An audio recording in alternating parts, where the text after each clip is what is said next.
A aula de hoje a gente vai comentar um pouco sobre o filme O Leitor, com a Kate Winslet de protagonista e o Ralph Fiennes. O filme, ele é polêmico, eu diria que é bastante polêmico. Por quê?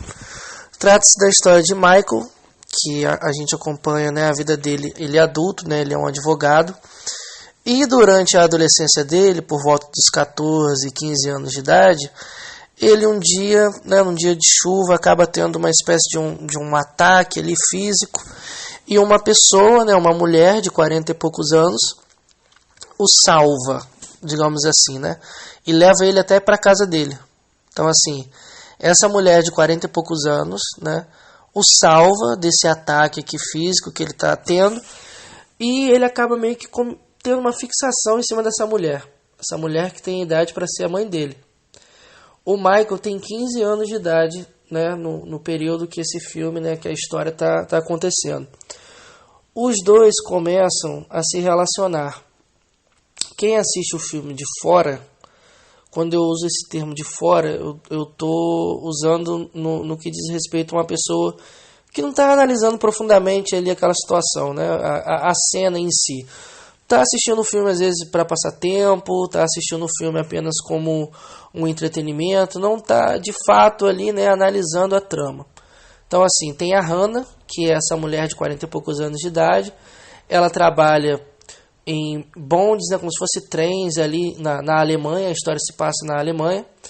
E essa mulher, no caso, começa a se relacionar com ele. Só que as cenas iniciais, assim, antes do sexo, são cenas onde ela dá banho nele, são cenas onde ela pede para ele tirar a roupa, né? Porque ele está sujo, e ela dá banho nele e depois começa a se relacionar sexualmente com ele. O Michael fica obcecado, né, pela Hannah, só que a Hannah não sabe ler. Ela não sabe ler e não sabe escrever. E os dois começam uma relação do tipo, ela pede para ele ler para ela livros, Homero, enfim, diversos livros daquela época, e em troca ela oferece sexo. Então, assim, os dois estabelecem uma relação de 4, 5 meses mais ou menos. Um dia a Hannah some do nada, quando o Michael vai até a casa dela, o apartamento dela, vê que as coisas dela não estão ali. O Michael ingressa na faculdade de Direito e um dia, com o professor dele, junto com outros colegas, eles estão numa audiência, né, num tribunal ali, né, e tal. E a Hannah está sendo julgada por esse tribunal ela está sendo acusada, na verdade, de ter sido uma das guardas do período do nazismo. Então, assim, mais de 300 judeus dentro de uma igreja foram queimados, né? E a Hannah estava ali meio que supervisionando. Ela era a guarda, entre aspas, chefe, digamos assim.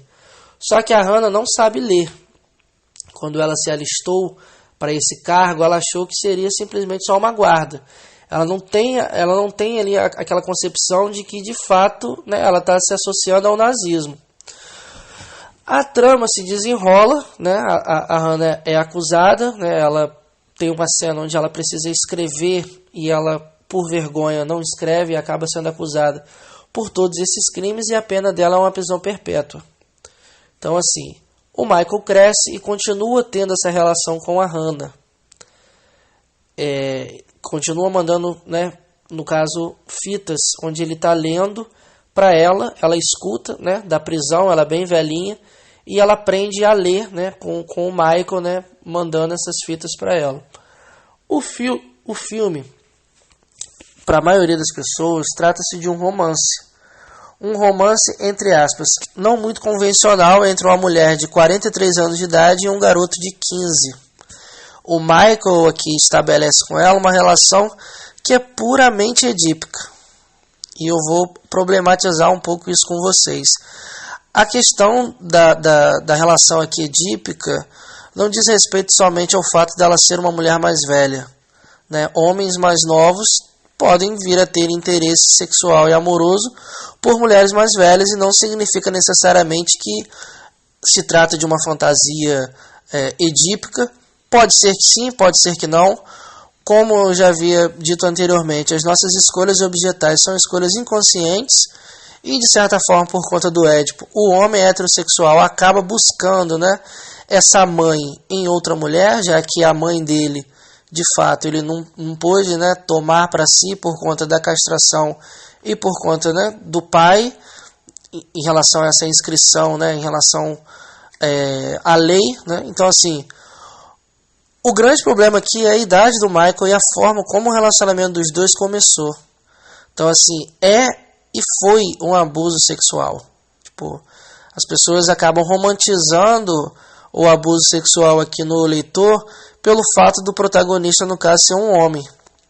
Então, assim, se vocês pensam, por exemplo, em Lolita, Lolita trata-se de um abuso sexual e de um caso de pedofilia. Então, assim, a Lolita no livro, se eu não me engano, tem 10, 11 anos de idade. No filme ela tem 13, 14. E o Mr. Hamlet tem mais de 40 anos de idade. A Lolita é extremamente sexualizada no filme, como uma menina travessa, como uma menina, entre aspas, sapeca, como uma menina sedutora, como uma menina lasciva, né? Cenas onde ela senta no colo, né, do Mr. Hamlet. Acaba que soa como uma espécie de uma romantização em cima desse abuso sexual. Só que qualquer pessoa que lê Lolita vê que aquilo dali é um abuso sexual, trata-se de um pedófilo. A questão aqui no leitor é romantizada pelo fato do Michael ser homem. Então, assim, as pessoas acabam assistindo o leitor e achando que é uma história de amor. Não, é uma história de um abuso sexual de uma mulher de mais de 40 anos de idade com um rapaz, né, de 15 anos. Essa questão aqui do Édipo é muito presente em todas as nossas relações, né, nas nossas escolhas de objeto, mas no que diz respeito ao abuso sexual dentro da psicanálise é um assunto muito delicado. Por quê? O corpo da criança é um corpo erógeno. É um corpo que tem, né, a sexualidade para o Freud. É diferente do conceito de sexualidade genitalizado que as pessoas costumam ter. Então, assim, o corpo da criança é um corpo erógeno. Então, assim, se você passa a mão em determinadas partes do corpo de uma criança, ela vai sentir prazer. Há uma excitação ali, uma excitação sexual mesmo. Então, assim, por exemplo, o caso do pequeno Hans, onde ele pedia para a mãe dele dar banho nele e lavar ou fazer pipi dele, né? Ou crianças, por exemplo, que gostam, né, de se abraçar ou ficam, né, se esfregando, às vezes um no amiguinho ou na amiguinha, ou que gostam, né, de beijar ou outra criancinha. Há prazer, há uma satisfação aqui sexual, né, no corpo da criança. O grande problema do abuso sexual, quando Freud começou a atender as histéricas, onde ele começou, né, uma das tópicas da histeria falava dessa questão, né, que as histéricas sofreram um tipo de abuso sexual por parte de algum adulto, que o Freud denominou como a teoria da sedução. Tipo, quem tem o interesse em estudar sobre histeria, eu também tenho aulas específicas sobre o tema, desde os estudos sobre histeria com Freud, Breuer e Charcot, a primeira tópica, a segunda tópica e as características, né, da histérica, da estrutura histérica, né? A histérica e o amor, a histérica e o outro, o sintoma na histeria, a diferença do sintoma conversivo para o sintoma histérico. Tem aulas específicas sobre esse tema também. Mas o que é mais importante da gente marcar aqui em relação ao abuso sexual? É a presença de um adulto que toma essa criança aqui não como um sujeito, mas como um objeto. Então, assim, tem uma cena onde a Hannah chega pro Michael e fala: olha, você não significa nada para mim. Então, assim, há aqui no abusador essa característica de ver ali a criança não como um sujeito, mas a criança como um objeto. Então, assim, o abuso sexual aqui tem a ver não necessariamente com uma idade específica, do tipo, olha, 14 anos de idade não é abuso sexual. Depende de como essa pessoa, né, que está experienciando esse tipo de situação, se ela sentiu que foi um abuso ou não. Esse que é o grande dilema, porque conscientemente a pessoa às vezes pode não entender ou conceber e compreender que o que ela está passando ali é um abuso sexual, por exemplo. Tem um livro muito interessante, que é Minha Sombria Vanessa, o nome, que conta a história de uma moça, né, de uma jovem escritora, que começa a relatar o passado dela, uma relação que ela teve com um professor, né? Na época ela era muito nova, se não me engano ela devia ter 14 ou 15 anos, e ela tem um relacionamento, entre aspas, amoroso com um professor, né? Que tem mais do dobro da idade dela. Ela começa a problematizar o próprio passado dela em relação a esse relacionamento, que na verdade foi um abuso. Foi um abuso. Então, assim, o que é mais importante da gente marcar e procurar, né, quando a gente estuda sobre abuso sexual, é entender que na concepção da criança, daquela criança ali em questão, ela não tem consciência de que aquilo dali é um abuso sexual. Porque a criança não tem meios ali simbólicos para poder entender que aquilo dali é errado. Que um adulto, por exemplo, de 40 e poucos anos de idade, ou até menos, pegar uma criança de 4, 5 anos de idade, colocar no colo, ter brincadeiras de beijar demais a criança, se esfregar na criança, ter determinados tipos de beijos e carícias com a criança, é configurado um abuso sexual. O adulto sabe que o que ele está fazendo é errado. O adulto tem consciência do ato que ele está cometendo ali naquele momento, é um ato que é um abuso sexual, só que a criança não tem. A criança acaba experienciando essa situação com prazer. Assim, isso causa uma extrema angústia em pessoas, por exemplo, que foram abusadas sexualmente na infância e nessa relação abusiva experienciaram um determinado prazer sexual. E isso causa confusão na cabeça da criança, porque como que da criança quando se torna um adulto, né? Como que dentro de um abuso sexual o sujeito sentiu prazer? Como que diante de um abuso sexual houve ali uma satisfação inconsciente ali nesse ato de abuso? Por conta disso, assim, a criança não tem consciência do que a situação que está acontecendo ali é um abuso sexual. Ela se dá conta disso depois. Então, assim, tem outro filme muito, muito interessante que fala sobre isso, que se chama O Conto. A moça, né, a protagonista, que já é uma mulher já de meia idade, começa a lembrar, né, do passado dela, uma relação que ela teve com um casal que cuidava de cavalos. Era um abuso sexual, foi um abuso sexual. E ela se dá conta disso 30, 40 anos depois do que aconteceu. Então, assim, o sujeito, em relação, por exemplo, a um abuso sexual, ele pode recalcar também. Ele pode, por exemplo, produzir sintomas a partir desse abuso.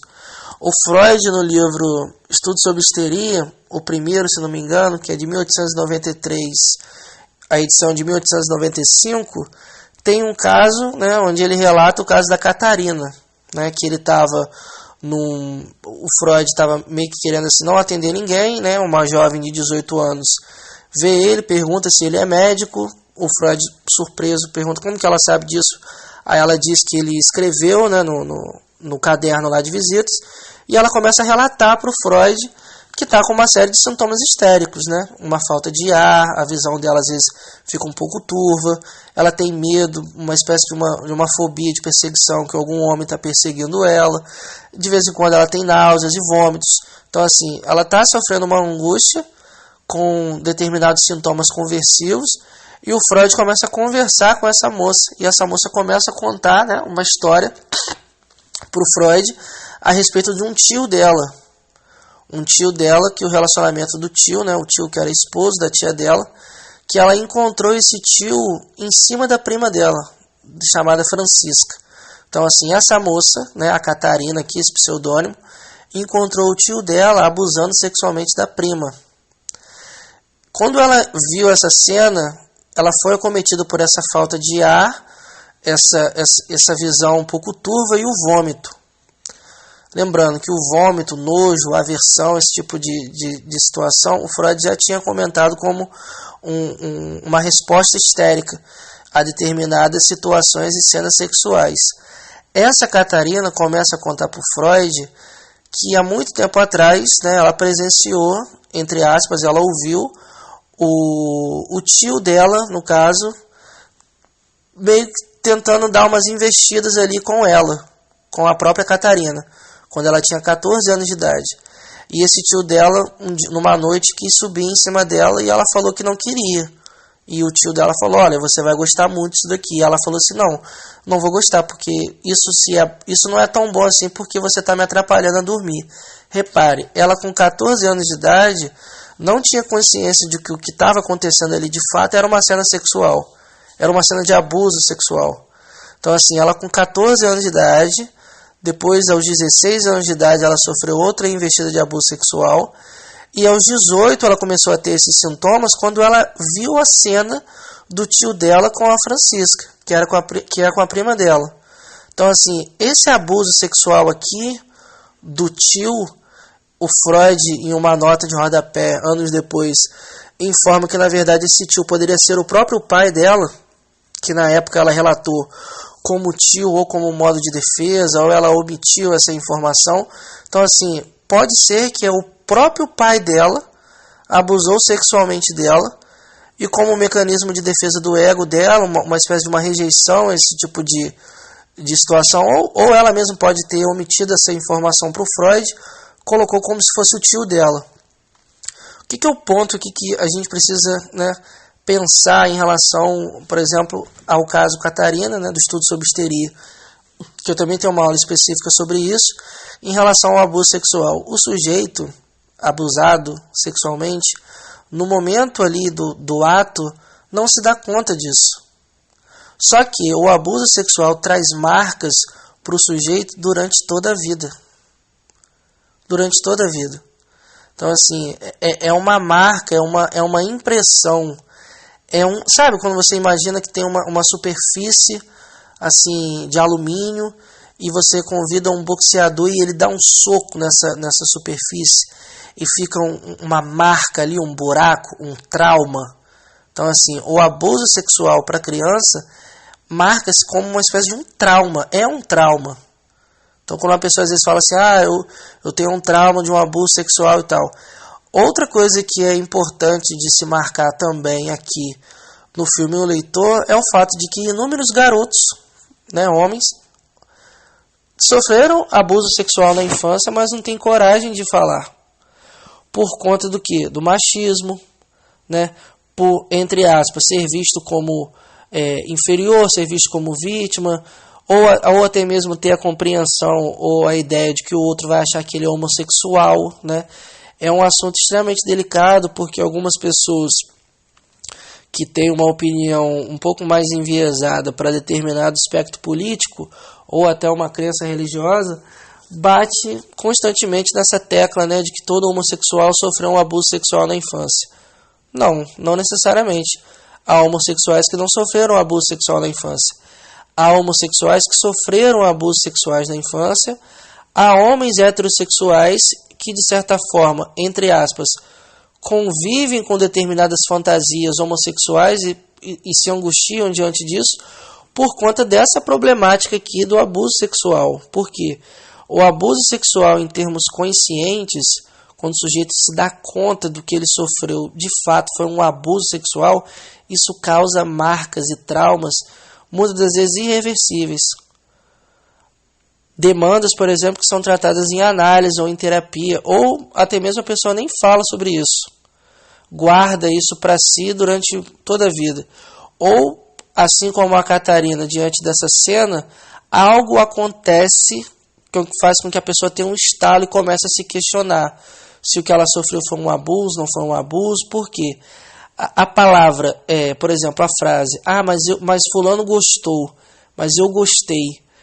Ninguém gosta, dentro dessa perspectiva aqui, consciente de gostar, de bom, de prazeroso. Um abuso sexual, de forma alguma, gera prazer ao sujeito quando ele se dá conta do que aconteceu foi um abuso sexual. Muito pelo contrário, produz sintomas. A Catarina produziu sintomas histéricos diante dessa cena, com 18 anos de idade. Só que esse abuso aconteceu quando ela tinha 14. Você vê que às vezes o trauma, né, o abuso sexual, sofre uma espécie de um período de incubação até que, de certa forma, o sujeito acaba produzindo um sintoma. Então, assim, no caso do filme O Leitor, o Michael sofreu um abuso sexual na adolescência, né, na infância, teve essa relação aqui extremamente problemática com a Hannah, que se estendeu durante toda a vida.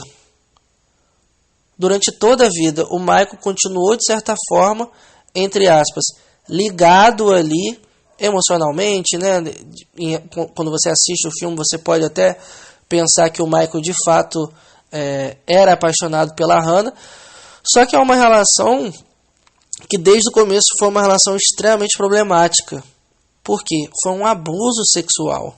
Tipo, claro, há a presença aqui, por exemplo, de uma certa curiosidade do Michael em relação a Hannah, né? Quando ele vê ela se trocando, quando ele, né, espia ela, quando ele fantasia com ela, né? Quando os dois começam a se beijar e começam a ter relação sexual.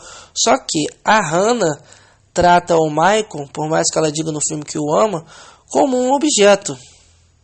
O Michael não, começa a tratar ela como, entre aspas, uma namorada. Então, assim, nem o próprio Michael se deu conta de que o que ele sofreu de fato foi um abuso sexual. Durante todo o filme, ele encara a Hannah como basicamente o grande amor da sua vida. Foi a primeira mulher dele. Ele diz isso no filme, que ela foi a primeira mulher dele. Ela, de certa forma, entre aspas, o iniciou nesse mundo aqui, né, nessa vida sexual. Por quê? O próprio Freud comenta isso no que diz respeito à histeria, principalmente. A histérica responde, a palavra é responde, uma situação que poderia gerar um certo prazer sexual com nojo e aversão. O neurótico obsessivo responde com culpa. O Freud trabalhou isso muito bem no caso Dora. Trabalha isso também no caso Catarina, né, que eu acabei de relatar para vocês. E em outras histéricas também. Ele comenta muito essa questão do nojo e da aversão. Por exemplo, o vômito, né, como uma reação a esse tipo de cena aqui sexual. Só que o que é importante marcar aqui também? Muitas pessoas acabam estudando histeria e colocando toda histérica como frígida, como se toda histérica não tivesse prazer sexual, como se toda histérica tivesse uma espécie de uma aversão ou um nojo a essa posição onde o outro coloca. O ponto aqui que o Freud, né, faz essa separação entre a primeira tópica e a segunda tópica tem a ver com uma realidade psíquica e com uma fantasia de sedução, uma fantasia aqui de seduzir, né, o adulto e de ser seduzida pelo adulto em relação à histeria. Lembrando, nenhuma criança quer inconscientemente seduzir o adulto para ser abusado por ele. Não é isso. O Freud abandonou essa primeira tópica, né, do abuso sexual, onde ele, de certa forma, até ficou meio paranoico, começou a se questionar se o pai dele abusou dele, se tios e pais abusavam, né, dessas moças histéricas. O que estava em jogo era uma fantasia de sedução.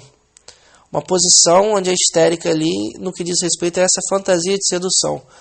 Quem tiver um interesse em estudar de maneira mais profunda essa questão das fantasias histéricas, a estrutura histérica, e principalmente no que diz respeito ao abuso sexual e o trauma, há aulas específicas sobre esse tema também, onde eu abordo de maneira mais aprofundada e minuciosa sobre essas questões.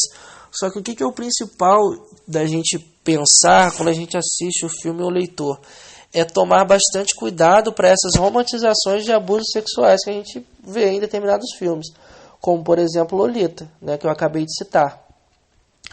E o abuso sexual na infância ou na adolescência ou até na vida adulta, porque assim as pessoas acabam tomando, né, o termo abuso sexual como se isso só pudesse acontecer na infância. Não. Então assim, há inúmeros casos, por exemplo, do João de Deus, do Robert, aquele médico, né, que abusava, que trabalhava com inseminação artificial e abusou das suas pacientes também. Inúmeros casos onde mulheres relatam abusos sexuais na fase adulta, com mais de 30 anos, 40 anos de idade. Então, assim, tomar o abuso sexual apenas no campo do infantil é uma posição muito ingênua, porque a questão do abuso aqui, o que está em jogo é como o sujeito se sente. Não é necessariamente se o outro aqui em questão, esse abusador, vê como um abuso ou não.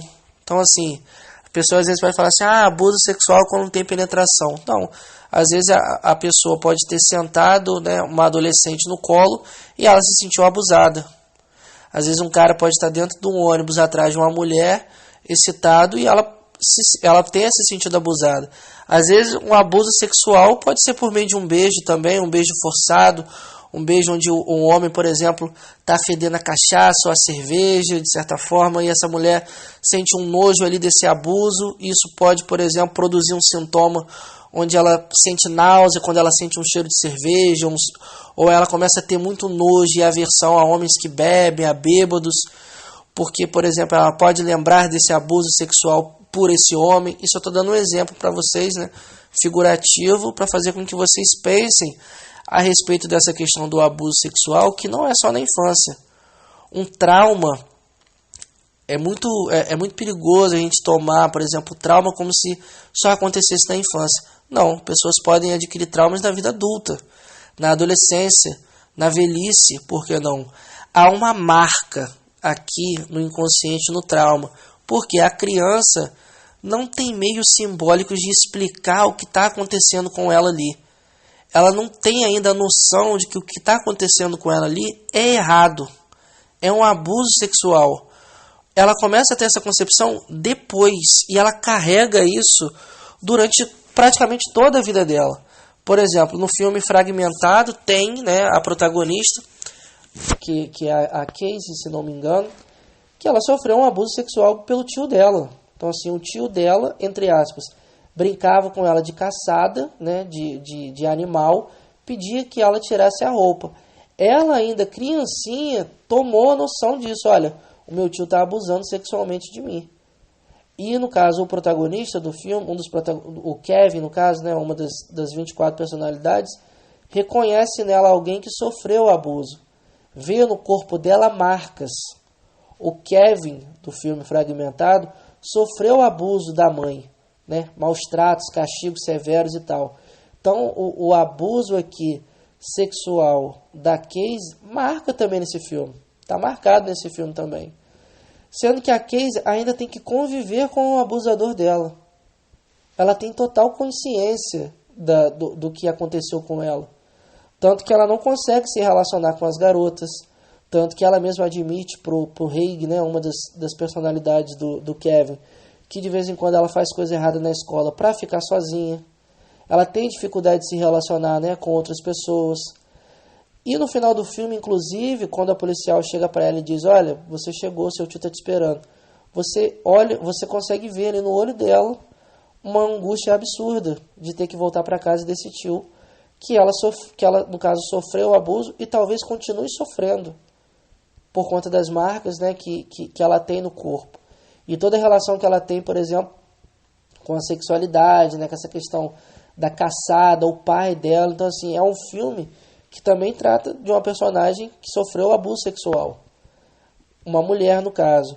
A grande problemática aqui é essa noção aqui do abuso sexual. Quando feito em homem, há uma espécie de quase que de uma invisibilização, do tipo, como se um homem, por exemplo, que fosse abusado por uma mulher, tivesse vergonha de dizer que foi abusado por uma mulher. Por ter essa visão aqui machista do tipo, se uma mulher mais velha está transando com um garoto de 13, 14, ela está, entre aspas, ensinando ele, ela está instruindo ele, ela está iniciando ele. Não, é um abuso sexual. Então, assim, é algo que, de certa forma, a gente pode problematizar. Porque se um filme, por exemplo, com uma adolescente de 14 anos de idade, que fica com um cara de 45, as pessoas enxergam esse filme com certo nojo, desconforto, aversão, olha esse filme na hora e fala: olha, isso aqui é um abuso, ele é um abusador, isso aí é um abuso sexual, isso aqui é um caso de pedofilia. E quando é um homem, as pessoas não têm essa concepção, acabam romantizando, como é no caso do O Leitor. É um filme belíssimo do ponto de vista cinematográfico, tem atuações absurdas, mexe com o espectador, faz com que o espectador, de certa forma, sinta até pena da Hannah, por ela não saber ler, né, entre aspas, por ter sido julgada injustamente, né, entre aspas, né, do tipo, ela não tinha consciência do que ela de fato estava fazendo. Só que o filme trata-se de um abuso sexual. Só que o Michael não se dá conta disso. É esse não se dar conta do abuso, esse não se dar conta do que o que a pessoa sofreu de fato foi um abuso, que façam com que o sujeito produza sintomas, como foi no caso, né, da Catarina, dos estudos sobre histeria do Freud. Espero que vocês tenham gostado do vídeo. Caso vocês tenham interesse em estudar de maneira mais profunda a questão da fantasia histérica, da estrutura histérica, né, estudo sobre histeria, os casos de histeria do Freud, o caso Dora, o caso Catarina, o caso Ana O, dentre outros casos também de histeria da obra do Freud, só entrar em contato. É isso.